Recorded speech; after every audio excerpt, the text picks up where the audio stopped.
ঝাড়গ্রাম শহরের zoological park, আর সেই পার্কে বিকাল 5টা থেকেই পর্যটকরা মুখ ফিরাচ্ছে। কারণ ঘন জঙ্গল, ঘুটঘুটে অন্ধকার বিকেল 5টার পরেই, তাই পর্যটকরা বাড়ি ফিরে যাচ্ছেন।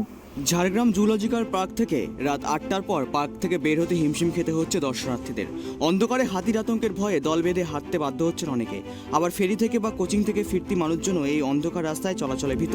এই অবস্থায় ক্ষুব্ধ স্থানীয় বাসিন্দা ও ব্যবসায়ীদের অভিযোগ, পর্যটকদের আকর্ষণ বাড়াতে সুন্দর করে সাজানো হচ্ছে পার্ক, কিন্তু আশেপাশের রাস্তার উন্নয়নের দিকে কোনো দৃষ্টি পোষণ করা হচ্ছে না। ফলে পর্যটকদের পাশাপাশি স্থানীয় মানুষেরও ভোগান্তি বাড়ছে দিনের পর দিন। আমি ঢুকেছি অনেকক্ষণ আগেই, আমি বেরোলাম এই কারণে, কারণ বেশি রাত্রি হয়ে গেলে এই রাস্তায় চলাচল করা একটু প্রবলেমের হয় আর কি। কারণ এই রাস্তায় এমনিতে জঙ্গলমহল এরিয়ার মধ্যে থাকি আমরা, কারণ এই রাস্তার মধ্যে জঙ্গলে হাতির উপদ্রব তো জানেনই, আপনারা হয়তো শুনেছেন। তো তার জন্য আমাদেরকে খুব তাড়াতাড়ি বেরোতে হলো। এই রাস্তার মধ্যে আলোর একটু ব্যবস্থা নেই আর কি, ওই জন্য তাড়াতাড়ি বেরিয়ে আসলাম। আমি অ্যাকচুয়ালি থাকি হচ্ছে বাইরে। তো আমি যখন আসি ধরো বাড়ির মধ্যে, তো তখন মাঝে মধ্যেই সামনে আমার ডিয়ার পার্ক আছে, আমি তো একটা মনের মধ্যে থাকি যে আমি একবার আসলে বাড়ি আসলে এটা ঘুরতে আসবোই।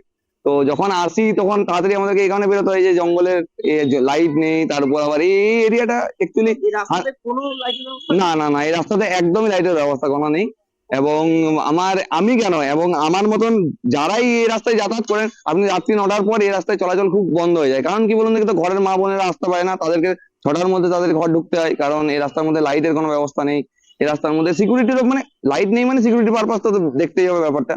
স্থানীয় পঞ্চায়েত অফিসে অভিযোগ জানালে তারা ঝাড়গ্রাম পৌরসভার দ্বারে পাঠিয়ে দিচ্ছেন, কিন্তু পৌরসভাও নাক গুচ্ছে না এই সমস্যায়। অথচ পার্কের পার্শ্ববর্তী দোকান থেকে নিয়মিত ট্যাক্স আদায় করেছে পৌরসভা। তার দাবি করছেন পৌরসভা ও পঞ্চায়েত একসঙ্গে বসে এই সমস্যার সমাধানের উদ্যোগ নিই। রাস্তায় যথেষ্ট আলোর ব্যবস্থা করতে হবে জানিয়েছেন স্থানীয় বাসিন্দারা। পাশাপাশি রাস্তাটি প্রশস্ত করা দরকার এবং যানজট নিরসনের ব্যবস্থাও করতে হবে।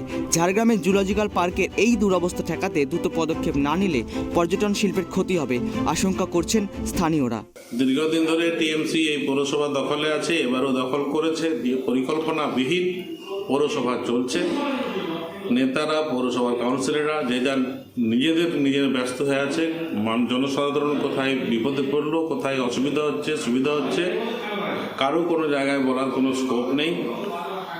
ভগবানের ভরসায় পৌরসভা চলছে।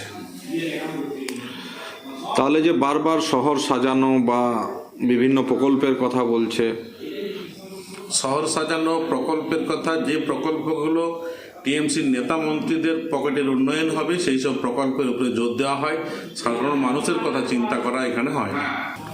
এই সম্বন্ধে আমার কাছেও অনেক মানুষজন আসে, অভিযোগ করেছে।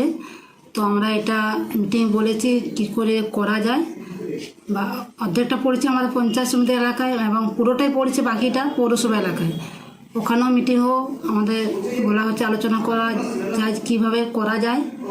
তো আমাদের যেটা এলাকা এদিকে অঞ্চলে মানিকপাড়া, সর্ডিয়া, বানগড়া বা রাধানগর অঞ্চলে অনেক মানুষের যাওয়া আসা করে, বা রাত্রিবেলায় ছেলেমেয়েরাও এখানে টিউশনি পড়তে আসে।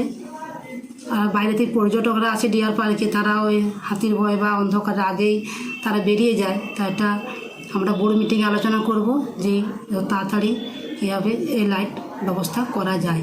তাদের অভিযোগ যে এখানে যাতে লাইটের একটা ব্যবস্থা করা হয়, কেননা যে কোনো সময় বড়সড় দুর্ঘটনা ঘটতে পারে, হাতি বা অন্য কোনো দুর্ঘটনা। তাই তারা দাবি জানাচ্ছেন ও প্রশাসনের কাছে যাতে লাইটের ব্যবস্থা করা হয়। ঝাড়গ্রাম থেকে সুমন পণ্ডিত, ট্রাইব টিভি।